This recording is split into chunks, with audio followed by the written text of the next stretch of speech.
కుదిరితే పరిగెత్తు, లేకపోతే నడు. అదీ చేత కాకపోతే పాకుతూపో. అంతేకాని ఒకే చోట అలా కదలకుండా ఉండిపోకు.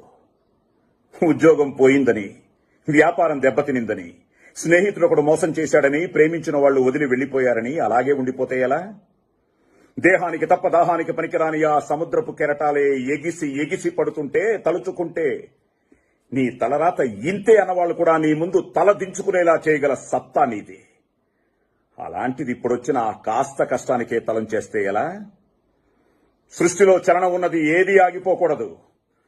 పారే నది, వీచే గాలి, ఊగే చెట్టు, ఉదయించే సూర్యుడు అనుకున్నది సాధించాలని నీలో కసి కసిగా ప్రవహిస్తోందే, ఆ రక్తంతో సహా ఏది ఆగిపోవడానికి వీల్లేదులే. బయలుదేరు. నిన్ను కథల్నివ్వకుండా చేసిన ఆ మానసిక బాధల సంఖ్యలను తెంచేసుకో.